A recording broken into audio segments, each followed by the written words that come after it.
So you're looking to move to St. Petersburg in 2023. Well, in this video, I talk all things St. Petersburg. We talk about the pros and cons of moving to and living in St. Petersburg. Let's have a look. Let's go.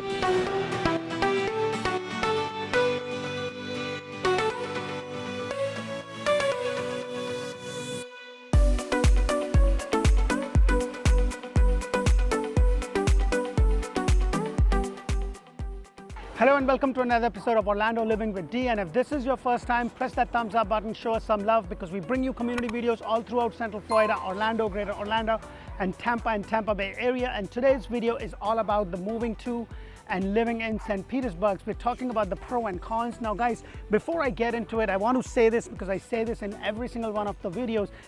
It really is what works for you and what doesn't work for you. A pro to you could be a con to me, and a con to you could be a pro to me. So it's not about pro and cons as much as it's about your situation. So the number one pro of moving to and living in St. Petersburg is all about the beach life. You know, the beach life is at your fingertips. If you are been wanting to just retire by the beach, or you just want a lifestyle that you wake up and the beach is just a little bit down the road and you could do all the things that you always wanted to do, like work on the tan, like the one I am working today. It's a beautiful sunny day to shoot. Then St. Petersburg is great. You have like three of the most famous beaches over here is the St. Pete's Beach. You also have the St. Pete Pier, which is where I'm shooting this. And then also you have the DeSoto Park located right next to it. So if this is something that you've been dreaming about, then this gives you a great pro of living in and moving to St. Petersburg. Now let's talk about the next pro of moving to and living in St. Petersburg.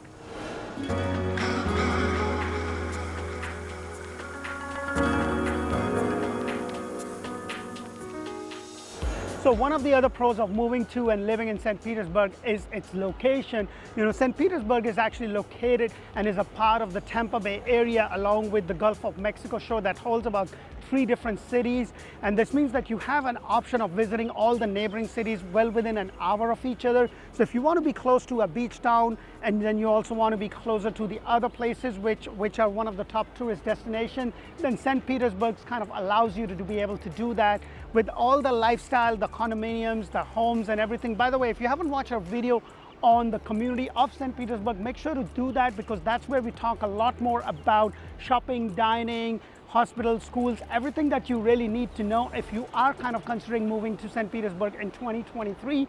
And let's talk about the last pro of moving to and living in St. Petersburg.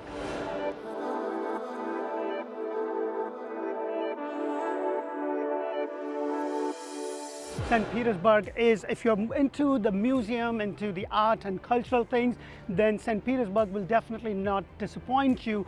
With the unparalleled collection between the 7 districts right here in St. Petersburg, you're going to find all kind of different collections. If you are into that kind of things, then this is definitely a place. It's a creative heaven. Now that the pros are done, let's talk about the cons of moving to and living in St. Petersburg.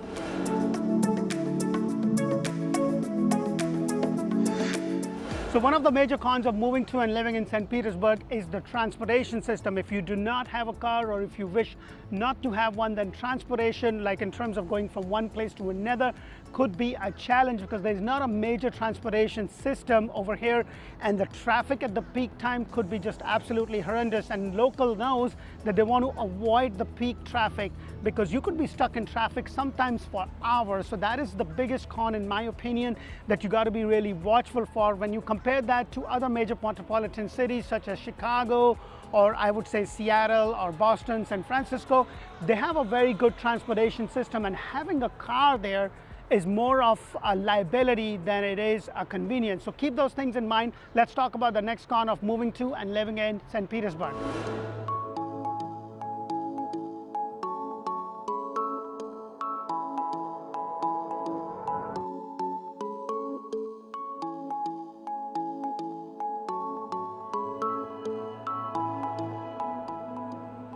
So one of the other cons of moving to and living in St. Petersburg is that everything is just water. If you are into the beach side and the beaches you're seeing, then you're in heaven. But if you like hiking, you know, just climbing mountains, doing any of that thing, then Florida is pretty much flat for the most part. You know, the only place that I know of Florida that has some sort of hiking is Claremont. If you haven't watched the video on Claremont, make sure to do that. But that's pretty much it. It's a big tourist place. It's a big a retirement destination. A lot of people come. There's a lot of condos and townhomes, and it's more about that retirement lifestyle, just sipping a pina colada by the beach, just enjoying the sun, working on the tan, and that's pretty much it. So let's talk about the last con of moving to and living in St. Petersburg.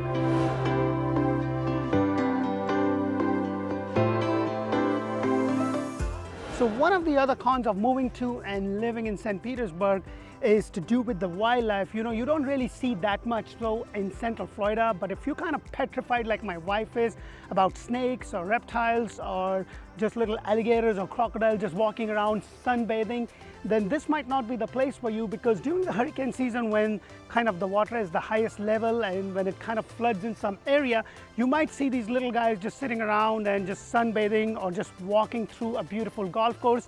So that is something to kind of be mindful. Now, that is not to scare you into anything where you're like, hey, they're going to be just waiting for you, opening their mouth saying, hey, I'm going to make you lunch or dinner. Well, that's not the case.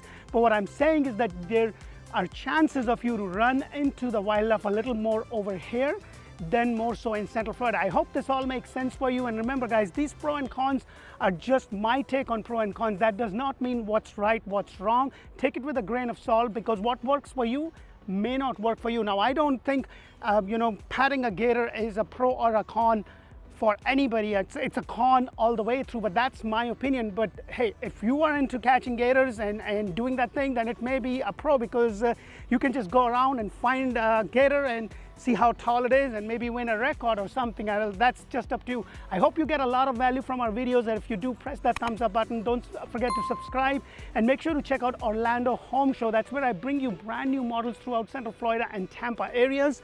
Until the next community video, thank you for watching, and bye for now.